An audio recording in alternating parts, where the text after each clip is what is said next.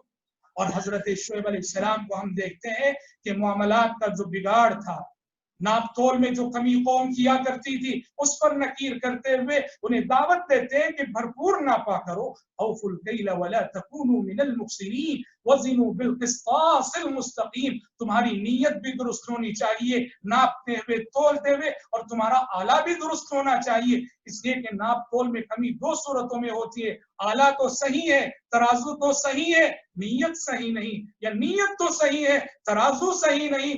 حضرت شعیب علیہ السلام نے کہا اپنی نیت بھی درست رکھو، اوفوا الکیل ولا تکونوا من المخسرین، اور آلہ بھی درست رکھو، وزنوا بالقسطاس المستقیم۔ یہاں صاف دیکھ سکتے ہیں عقیدے اور اخلاق کا باہمی ربط، عقیدے اور اخلاق کا باہمی تعلق۔ حضرت محمد صلی اللہ علیہ وسلم کی دعوتی زندگی ہو یا آپ سے پہلے گزرے انبیاء کی دعوتی زندگی، انبیاء اور رسول علیہ السلام کی دعوتی زندگیوں میں ہم دیکھیں گے کہ عقیدے کو اخلاق سے کبھی الگ نہیں کیا جا سکتا۔ اسلام عقیدے کی دعوت ہے، اسلام عقیدے کی دعوت ہے، مگر ہر دور میں اس دعوت کو آگے بڑھایا ہے اخلاق کی طاقت۔ جب عقیدے کی یہ دعوت اخلاق کی طاقت سے عاری ہو جائے تو یہ دعوت وہیں رک جاتی ہے، ٹھہر جاتی ہے۔ اور اسی طرح سے ہم دیکھتے ہیں سورۃ الشعراء میں اللہ رب العالمین نے عذابات کا جو تذکرہ کیا ہے، مختلف قوموں کو اللہ نے مختلف عذابات دیے۔ حضرت نوح علیہ السلام کی قوم کو غرق کر دیا گیا، حضرت ہود علیہ السلام کی قوم کو ایک زبردست آندھی کے ذریعے برباد کر دیا گیا، حضرت صالح علیہ السلام کی قوم کو چیخ و پکار کے ذریعے سے ہلاک کر دیا گیا، حضرت لوط علیہ السلام کی قوم کو آسمانوں سے گرا دیا گیا اور پتھروں کی بارش ان پر برسائی گئی۔ حضرت شعیب علیہ السلام کی قوم کے سلسلے میں سورہ شعراء میں جس عذاب کا تذکرہ آیا ہے اس کو قرآن نے عذاب یوم الذلہ سے تعبیر کیا ہے، صاحبان والے دن کا عذاب، اور جس کی تفسیر مفسرین یہ بتاتے ہیں کہ پہلے ان لوگوں پر سخت گرمی مسلط کی گئی، گرمی سے یہ قوم پریشان تھی تو ایک آسمان پہ بادل کا ٹکڑا آیا اور جس کے سائے کے نیچے وہ سب جمع ہو گئے۔ جب ساری قوم اس بادل کے سائے کے نیچے جمع ہو گئی، اس بادل سے جس سے وہ سمجھ رہے تھے کہ ابھی بارش برسنے والی ہے، آگ برسا دی۔ قرآن مجید میں ہم دیکھتے ہیں کہ قرآن مجید نے قوم شعیب پر آئے ہوئے عذابات کے سلسلے میں 3 باتیں کہی ہیں۔ یہاں سورہ شعراء میں یوم الذلہ، صاحبان والے دن کا عذاب، جس کی تشریح ابھی کی گئی۔ دوسرے سورہ ہود وغیرہ میں، سورہ اعراف وغیرہ میں اللہ نے رج پر کہا کہ زلزلے کے ذریعے سے ہلاک کی گئی یہ قوم، دوسری جگہ صیحہ، چیخ و پکار کے ذریعے ہلاک کی گئی قوم۔ مفسرین کہتے ہیں کہ قوم شعیب پر اللہ نے یہ تینوں عذابات جمع کر دیے تھے، زلزلہ بھی، چیخ و پکار بھی، یوم الذلہ بھی، وہیں طور کہ جب وہ بادل کے سائے کے نیچے جمع ہو گئے تو بادل سے آگ برسائی گئی، نیچے زمین میں زلزلہ آیا اور ایک زبردست چیخ و پکار کے ذریعے سے یہ قوم ہلاک کر دی گئی۔ یہ بات اس سے نقطہ سمجھ میں آتا ہے کہ معاملات کی اصلاح اور معاملات کا درست رہنا، درست رکھنا اسلام کی نظر میں کتنا ضروری ہے۔ سب سے سخت عذاب اللہ تعالیٰ نے 3 عذابات جمع کر دیے اس قوم پر، جس قوم کے معاملات درست نہ تھے، جو قوم ڈنڈی مارا کرتی تھی۔ 3 عذابات اللہ نے جمع کر دیے۔ حقوق اللہ رب العالمین غفور الرحیم ہے، لیکن حقوق العباد، بندوں کے حقوق، اسلام میں بندوں کے حقوق کی بڑی اہمیت ہے۔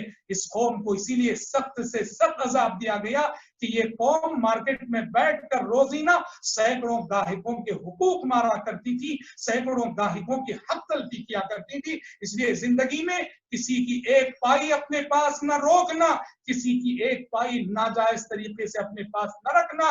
یوم الحساب آنے والا ہے، اس دن حساب دینا پڑے گا۔ یوم الحساب کے آنے سے پہلے دنیا ہی میں اپنا حساب پورا کر لینا چاہیے، جن کا حساب ہمارے پاس ہے وہ چکا دینا چاہیے۔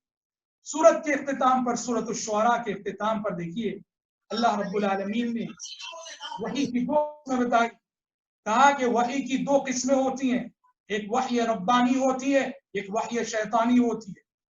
وحی ربانی یہ ہے قرآن، اور وحی شیطانی ایک ہوتی ہے دنیا میں۔ هل انبئکم علی من تنزل الشیاطین تنزل علی کل افاک نسیم۔ اس دنیا میں ایک شیطانی وحی بھی ہوا کرتی ہے جو مسیلمہ کذاب کے پاس آیا کرتی تھی، اور جس وحی کے آنے کا دعویٰ مرزا غلام محمد قادیانی کیا کرتا تھا، اور جو وحی کہ ابن سیاد کے پاس آیا کرتی تھی۔ ابن سیاد آپ کو معلوم ہے، نبی اس کے پاس گئے تھے، اس سے پوچھا تھا من یأتی، اس نے کہا تھا یأتینی صادق و کاذب۔ تو دنیا میں ایک وحی ربانی ہوتی ہے جو انبیاء و رسول علیہ السلام کے پاس آیا کرتی ہے، اور ایک وحی شیطانی ہوتی ہے، اور یہ کن کے پاس آیا کرتی ہے؟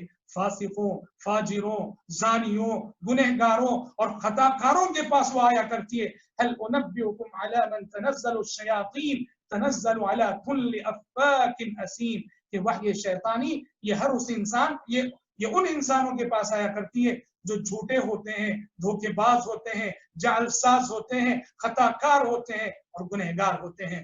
سورت کے اختتام پر، سورت الشعراء کے اختتام پر شاعری کو قرآن کس نظر سے دیکھتا ہے اور اسلام کس نظر سے دیکھتا ہے، شاعری کی مذمت کی گئی۔ کہا وَالشُّعَرَاءُ يَتَّبِعُهُمُ الْغَاوُونَ،